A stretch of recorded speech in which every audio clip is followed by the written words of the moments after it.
Water, or being thrown in water, is often symbolic for death, and because body transformation requires clinical death, coming out of the water is symbolic for undergoing transformation, or coming back from the dead. Often, when a movie character rises out of the water, or the abyss, the character rises up a little different than they went in. Another Michael Ferris, John Brancato flick is The Very Unfortunate Catwoman. The movie is awful beyond reckoning, but in it we see the standard use of water symbolism. It all started on the day that I died. If there had been an obituary, it would have described the unremarkable life of an unremarkable woman. You died, but you were reborn. In Catwoman, Halle Berry gets killed by agents of the company she works for. She finds herself floating, dead in the water. A special, mystical cat comes by and breathes new life into her, and she comes back to life. Upon arising out of the water, she discovers that she's been endowed with incredible speed, strength, senses, and is now subject to an animalistic alter ego. The movie associates Catwoman with the Egyptian goddess Bast. She of course goes on to avenge her own death and set the wrong things right.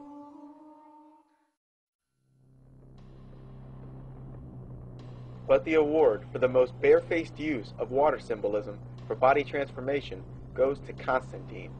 Constantine is about a demon hunter played by Keanu Reeves.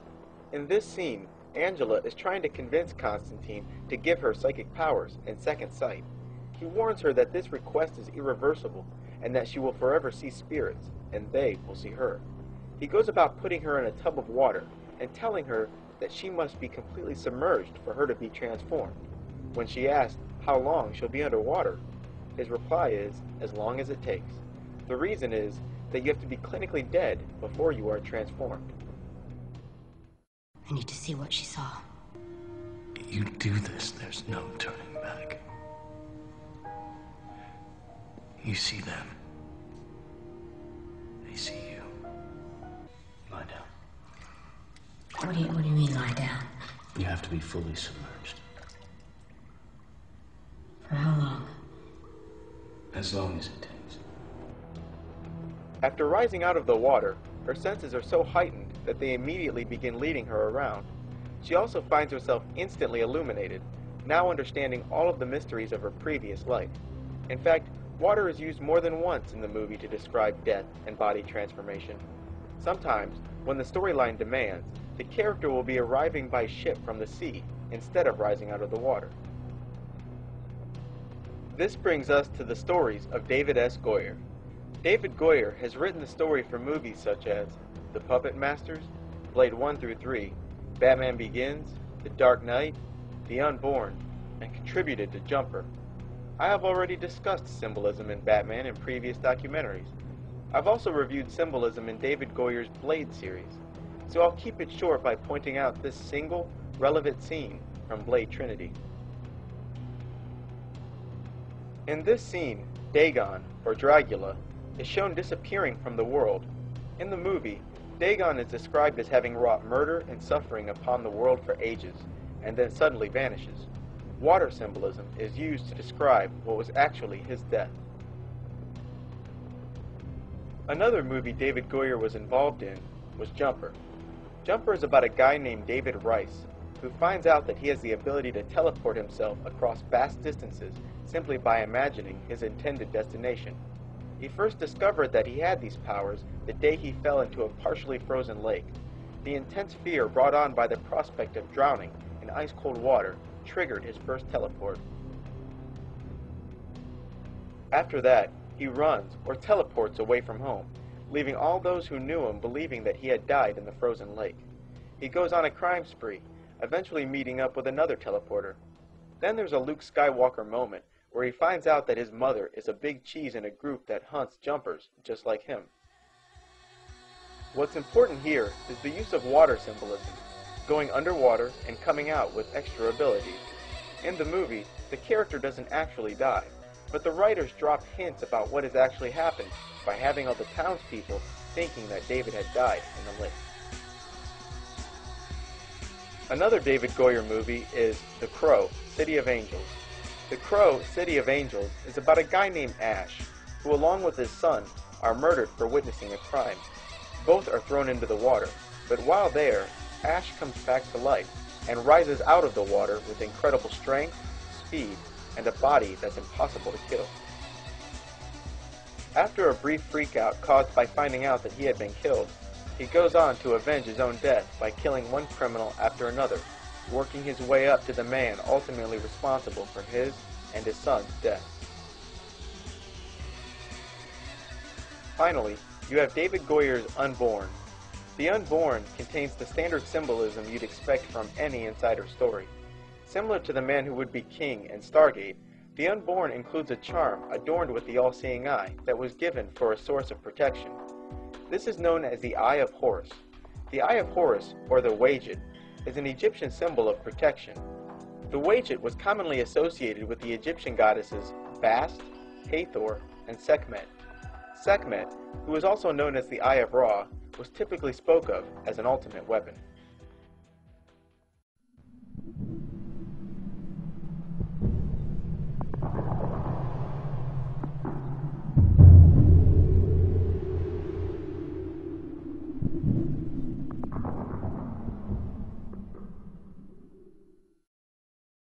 In Hollywood Insider's Full Disclosure, I spoke of Asmodeus, the highly intelligent villain in purple who is associated with the pyramid, the all-seeing eye, and betrays those he's working with. Oftentimes, this villain or villainous organization is associated with not only the colors purple, but purple and red. This color combination is from the Bible and is a reference to the Whore of Babylon. The Whore of Babylon is a character or location in the Bible who's associated with black magic, economics, and the trafficking of souls. A Bible verse in reference to the Whore of Babylon from Revelation chapter 17, verse 4 states, "And the woman was arrayed in purple and scarlet color, and decked with gold and precious stones and pearls, having a golden cup in her hand, full of abominations and filthiness of her fornication."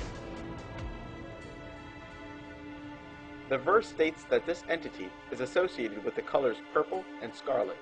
Scarlet is red with a slight hint of orange. The Hollywood Insider series has reviewed only a few movies relative to how many are out there, and still, the color combination purple and scarlet appears several times. Here are the instances of purple and red from movies covered by this series. In The Man Who Would Be King, Danny's wife wears purple and red. Homer and the rest of his stonecutters / Freemasons are decked out in purple and red. Ra, the sun god from Stargate, wears purple and red. Michael, while impersonating a god, has purple and red on. In Batman, both Jack Nicholson's Joker and Heath Ledger's Joker wear purple on the outside, red on the inside. In 10,000 BC, the main villain wears purple and red. In Gabriel, when Archangel Gabriel enters the headquarters of the villains, the background alternates between purple and red. In The Crow, City of Angels, virtually the same thing, with an all-seeing eye to boot. In Pocahontas, the villain wears, you guessed it. Still don't believe me? That's okay. This TV show, which played on Cartoon Network, illustrates my point better than all of that anyway. This is Minority, which was part of Cartoon Network's Adult Swim lineup of 2005. The show contains loads of racist jokes that are actually pretty funny, and revolves around a group of minority superheroes. There's a Jew, a black guy, a Mexican, an Indian, and a Chinese Charles Xavier. Es la única manera sacar que viva la raza. You go in, distract club members with break dancing. That's done, baby. Guy. Where the party at? I heard there was a party up in here. Yeah, check this out. Ha. The whole show reminds you of an animated version of the Illuminati card game. The villain of the show, a guy called the White Shadow, has a pyramid for a head with a single eye, and runs a criminal organization from atop a phallic tower. Nothing like bathing in tears after a hard day of evilness.